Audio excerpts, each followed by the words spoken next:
सुनने वालों को मेरा नमस्कार। मैं हूं गोपाल गुप्ता अपने चैनल समय की बात में। दोस्तों, हम अक्सर धर्म संकट में फंस जाते हैं कि कोई काम करें या ना करें। कभी आपने सोचा है ऐसे धर्म संकटों से कैसे निपटा जाए? ज़रा इस वाक्य पर ध्यान दीजिए, अंत को ध्यान में रखकर। जी हाँ, यह कमाल की युक्ति है जो हमारी आंखें खोल देती है। विश्व प्रसिद्ध पुस्तक 7 habits of highly effective people के रचयिता ने अपने द्वारा सुझाई गई 7 आदतों में से एक असरदार आदत इसे माना है। अंत को ध्यान में रखकर शुरू करें। परमात्मा या प्रकृति ने मनुष्य की ऐसी नियति बनाई है कि दुनिया के सभी वास्तविक और काल्पनिक प्रश्नों पर प्रत्येक मनुष्य का अपना एक विचार, अपना एक तर्क होता है, जिसे कहीं न कहीं वैध ठहराने के बाद ही व्यक्ति किसी निर्णय तक पहुंच पाता है। यह एक सर्वमान्य तथ्य है कि व्यक्ति की संतुष्टि का चरम शिखर वहीं होता है जहां व्यक्ति स्वयं को संतुष्ट कर पाता है, और व्यक्ति की संतुष्टि अंत तक विचार करके ही संभव है।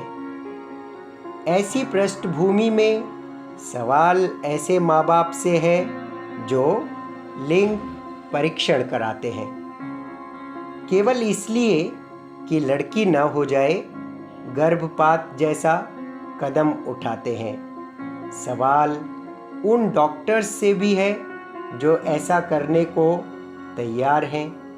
सवाल उन भाइयों का भी है जो बहन के प्यार को तरसते हैं। सवाल कुल मिलाकर पूरे समाज और विश्व से है। आखिर क्यों उस डाल को काटा जा रहा है जिस पर स्वयं मानव जाति बैठी हुई है?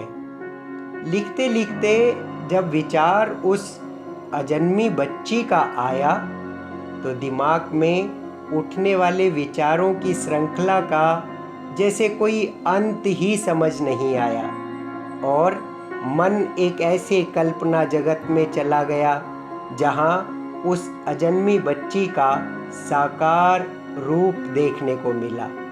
ऐसा लगा जैसे वह अजन्मी बच्ची सवालों की श्रृंखला से इतनी परेशान है कि कागज कलम लेकर अपनी माँ के नाम एक पत्र लिख रही है, जिसमें लिखा है, आदरणीय माँ, मैं वही अजन्मी बच्ची हूँ जिसके विषय में कल आप और पिताजी डॉक्टर से बात करके आए हैं। मैं जानती हूँ आप पूरी रात बेचैन रहेंगी क्योंकि कल ही आप मेरी पहचान ढूंढने निकलेंगी। विज्ञान जगत की बुलंदियाँ और डॉक्टर्स कुछ पैसों के लिए आपके गुलाम हो जाएंगे। आप ही की इजाज़त से मेरे अंगों प्रत्यंगों को बेपर्दा किया जाएगा और आपकी योजना के अनुसार और पापा के बनाए घोंसले में ही मुझे दफन कर दिया जाएगा। मेरी प्यारी माँ, मैं तो असहाय हूँ। क्या आप भी इतनी असहाय हो? अभी तो मेरी नन्ही उंगलियों ने पूरा आकार भी नहीं लिया है। बड़ी मुश्किल से लिख पा रही हूँ।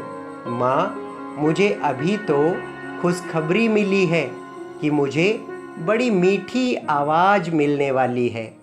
आप जैसे ही सुंदर नैन नक्श मिलने वाले हैं। फिर मैं महसूस कर रही हूँ कि डॉक्टर आंटी कितनी स्नेह दिल है और मेरे जैसे बच्चों की देखभाल करने में पूर्ण ज्ञान रखती हैं। कितने सौभाग्यशाली हैं वे माँ बाप जिन्होंने डॉक्टर आंटी जैसी बेटी पाई है।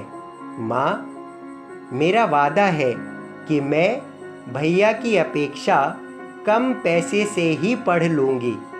मैं बार बार नए कपड़ों, नए खिलौनों की मांग भी नहीं करूँगी। सरकार की मदद लेकर अपनी फीस, ड्रेस, किताबों, जूतों और अन्य खर्चों को भी जैसे भी पूरा कर लूँगी। भोजन का भी मुझे बहुत मलाल नहीं है।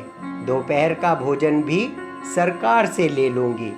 माँ, मैंने तो सुना है अगर आपकी कमाई कम है तो मैं जन्म से ही सरकार से कुछ धन भी प्राप्त कर लूँगी।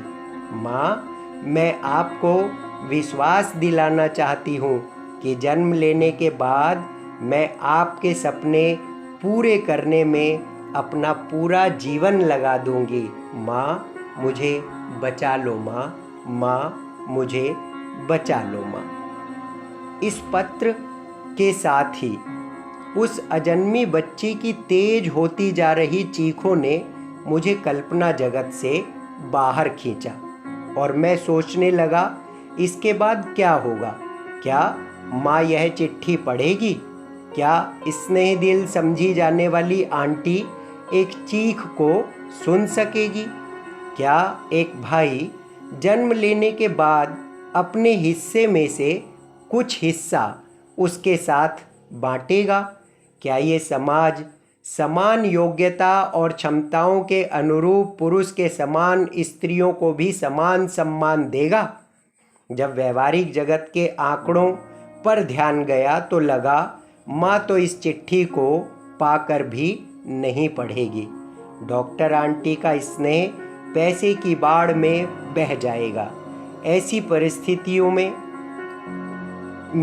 एक बाकी सवाल यह रह जाता है कि क्या प्रत्येक पुरुष और प्रत्येक स्त्री माँ बाप बनने की योग्यता रखते हैं?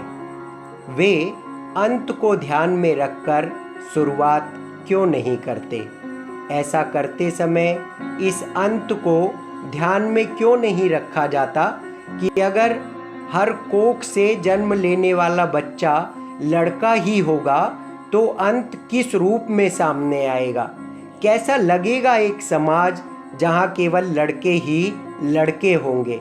निश्चित रूप से तब लिंग परीक्षण करा के लड़कों की बोली चढ़ाई जाएगी और जब कोई अजन्मा लड़का इस प्रकार का पत्र लिखेगा, क्या मानव इतना संवेदन शून्य हो जाएगा कि बच्चों को पैदा करने में भी मांग और पूर्ति का अर्थशास्त्रीय नियम लागू करेगा? सवाल तो यही बनता है।